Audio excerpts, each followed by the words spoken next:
want to start by saying, and I know that this is obvious, but every single person in this room persists every day, right? Every time we fail, every time we fall, every time we're told no and no again, as a female, as an entrepreneur, as both. And we dust ourselves off. Sometimes we drink wine. We have someone help us up, and we get our asses back up. At Guild Education, one of the things we're really focused on, our real big goal, is to increase economic mobility for working adults.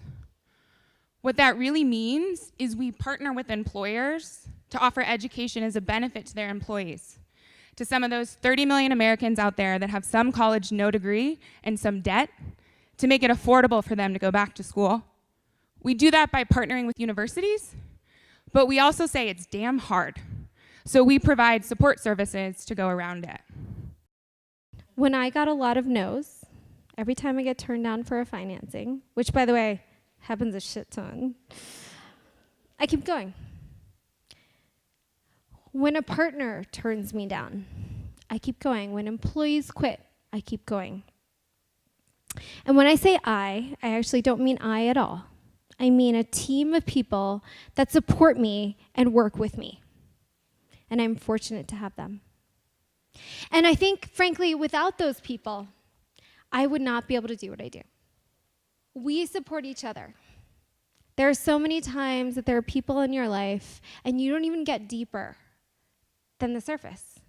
My dad died. I'm gay. This shit happened at work. I'm gonna lose my job. Someone's trying to fire me. We don't talk to each other, and we don't do it because we're afraid of what you're gonna say. We do it to each other. Let's stop doing it. I know the feeling. You have no money and no idea what's going on or why. You want to go out with your friends, but can't, because what if they want to go out to dinner? As even a $15 charge is going to totally screw up your budget.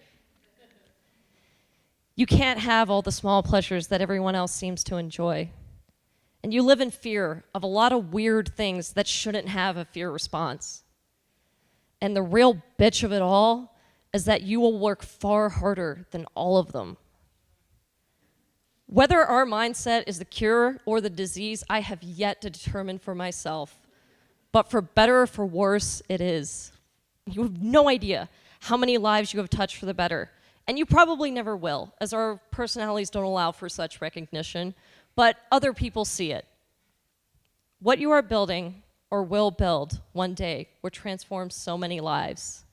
And that, well, that is worth it. Thank you. I'm going to give you an invitation. It's a very brief one. I invite you to break the rules. You see a rule and you think it's bullshit, you break it. Because understanding the right time to break the rules in order to do the right thing for you and your business is when you will rise above. And two, I invite you to never shut the hell up. No matter how many people ask you to, forcefully, or by just not saying anything and standing up for you when they should. Never be silenced. And this is the hardest thing you will ever do, but when you rise, when you have that opportunity, do not stay silent. If you have the opportunity to stand up for someone, it is your responsibility to stand on your own 2 feet and to say, I am not okay with this. And if you can't do it by yourself, you call me up. I will come stand, pull you up by your armpits, and make you do it. In This Together Media creates kids' books with more and more authentic diversity in terms of race, gender, gender identification, sexual orientation. Girls are not princesses or sex objects. Boys are not always cisgendered, white, funny sports. And Asian kids are not super dorky all the time. Black kids don't live in Harlem all the time or ever. And so, like, a month before the election last year, so right around this time last year, we were approached by a school publisher to do a middle grade series with a gang of girls, and we're told again we couldn't have more than one kid of color, so we turned it down. We turned down the business. A month after the election, we pitched a book called Nevertheless We Persisted, and it went at auction. Everybody wanted it because I think people realized, holy shit, we need this stuff right now. And so let me just quickly tell you about the book. It's a book with 42 essays written by leaders in various fields, with a foreword by Senator Amy Klobuchar from Minnesota, who's a badass, I think. And they're essays, short essays, talking about the challenges these people faced in their teenage years and how they persisted. So Gavin Grimm, trans teen activist, he's written an essay for it.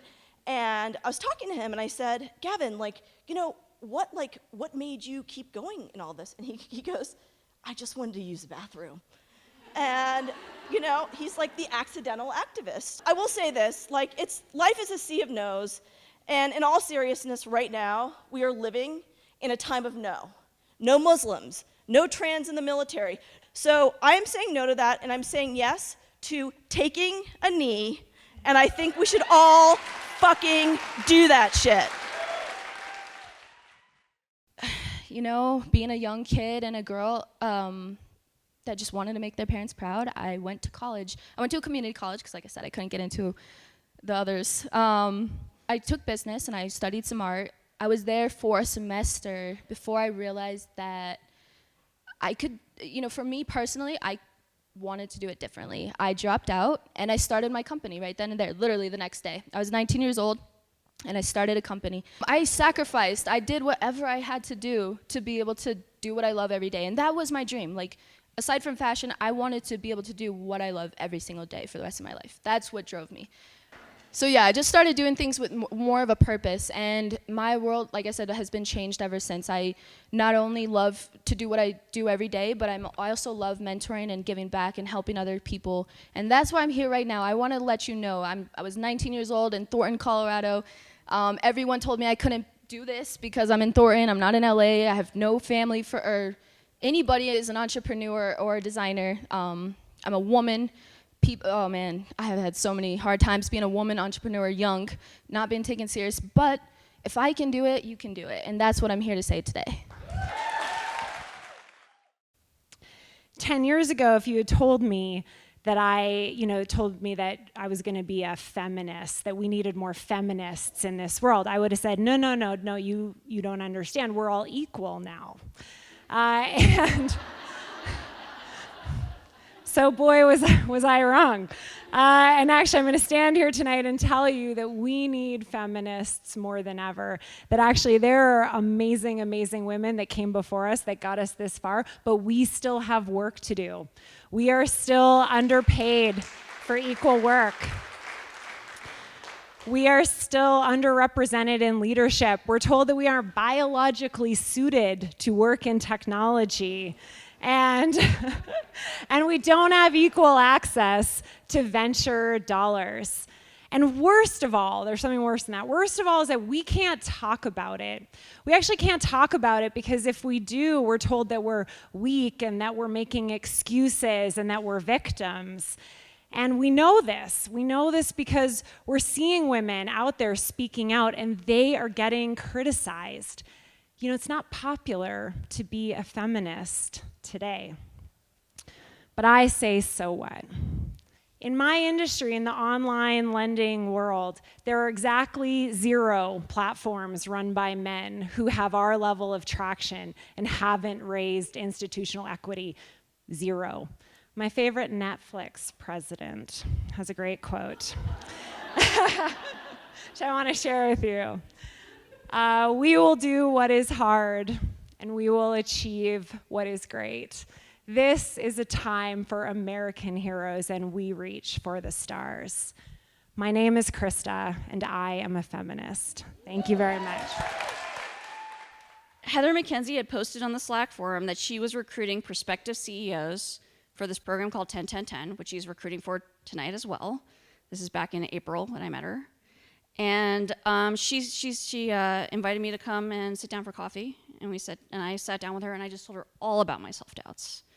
I said, Heather, why are you even talking to me?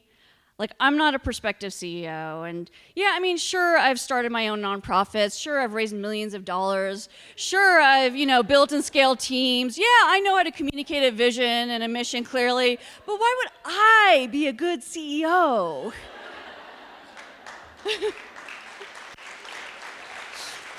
And if you could like make a look that involves like rolling up a newspaper and hitting you on the head, I'm pretty sure Heather gave me the look that day.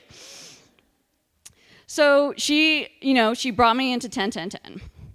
And it's because she fueled me and said I had the capabilities of doing this. So now I'm the CEO of 2 different startups. I'm building a digital health company, and I'm also building diversity with my female co-founder, Kim.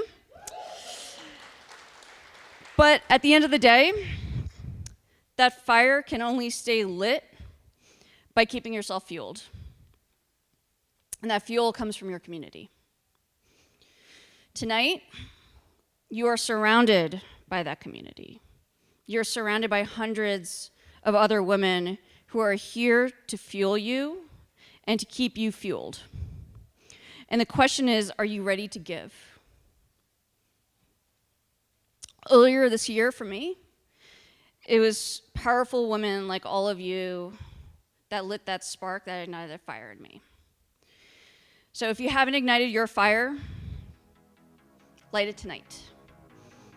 And if you already have that fire in you, make it brighter, because we're gonna light up this world. Thank you.